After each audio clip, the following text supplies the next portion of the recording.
Sometimes a summer feels as long as a lifetime, and sometimes everything fits into a single second. That summer, for me, was somewhere in between. My name is Eli. I was 16 that summer, old enough to feel like I could fit the whole world inside me, but still young enough to be called a kid. The first time I saw him, the sun was high overhead, the kind of summer heat that melts asphalt. I could hear the stones sticking to the ground beneath my flip-flops with every step.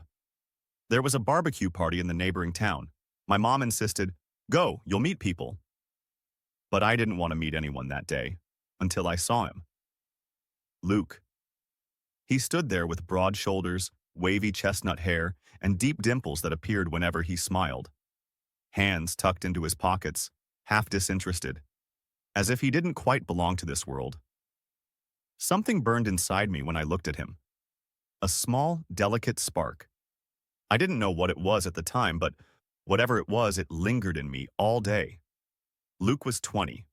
Maybe that's why he looked at me like I was just a kid. "Hey, little guy," he said with a grin, ruffling my hair with his hand. My heart nearly jumped out of my chest.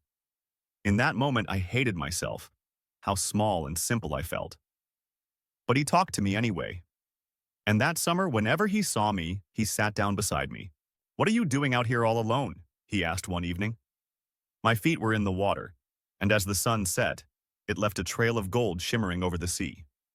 I held a stone in my hand, tossing it over the waves. "Nothing," I shrugged.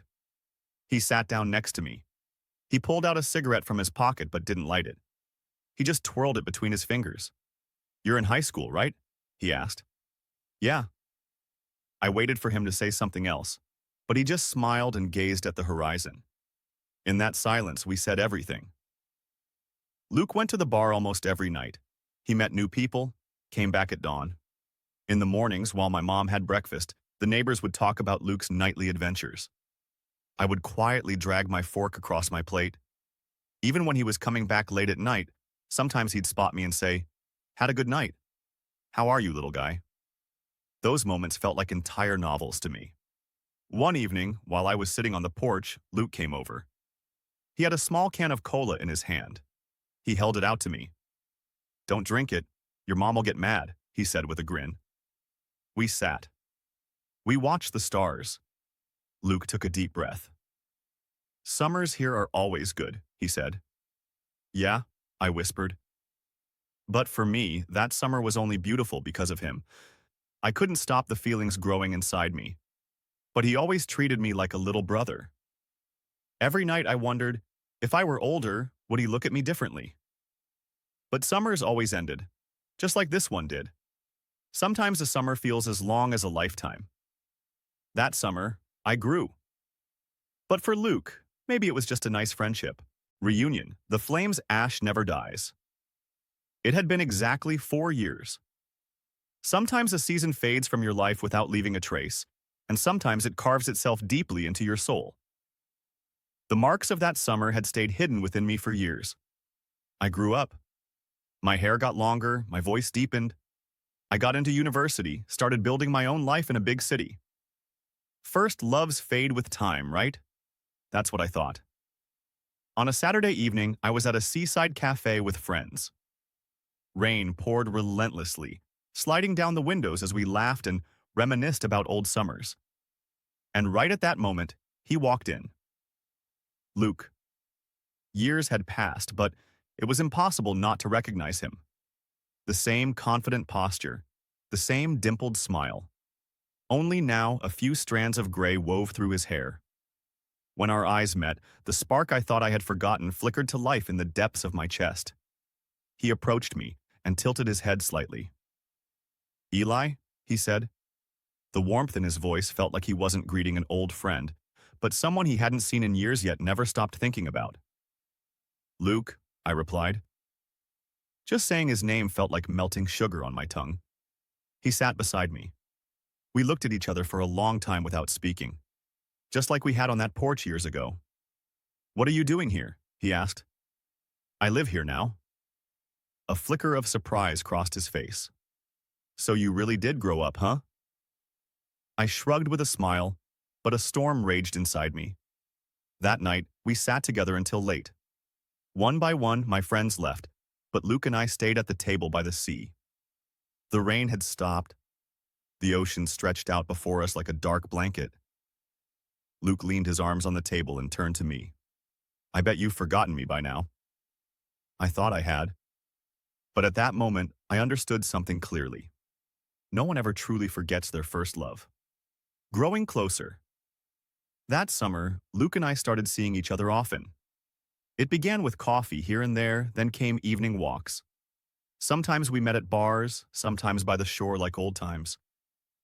One night, we listened to his old records at his place. The crackling of the vinyl filled the room as we sat in a childlike silence. The space between us grew smaller. Sometimes his hand lingered on my shoulder while we talked, and sometimes our arms brushed lightly.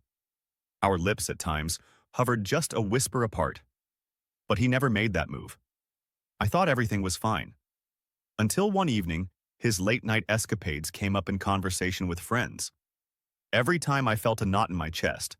When his friends asked, "Luke, do you remember that guy from the other night?" I looked away.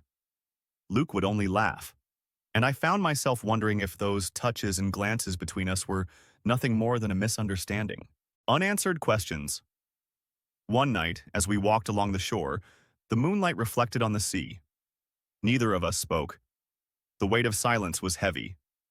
I finally stopped. "Luke," I said. He looked into my eyes. "Did I misunderstand you?" For a moment, he froze. His face grew serious. He looked away. "Eli, you're like a brother to me." Something inside me shattered, like a tiny shard of glass. But I couldn't stop myself from asking, "Then why does it feel so different to me?" Luke stayed silent for a while. Then he took a deep breath. "I don't know," he said softly. But in his eyes, there was something words couldn't carry. A romantic night. For a few weeks, there was a strange distance between Luke and me. But one night, I gathered my courage and called him. "Can you come over? I want to talk." I opened a bottle of wine at home. Soft music played in the background. When Luke arrived, he stood at the door, hesitating to step inside. But when he did, we both had the same quiet smile on our faces. That night, we talked until late. As dawn approached and we sat in silence, Luke placed his hand over mine. When he turned his face toward me, his eyes were serious. This time, he said nothing. And finally, our lips met. Some sparks never fade. Do you think some people come into our lives just to leave a mark? Or does every encounter hold a meaning?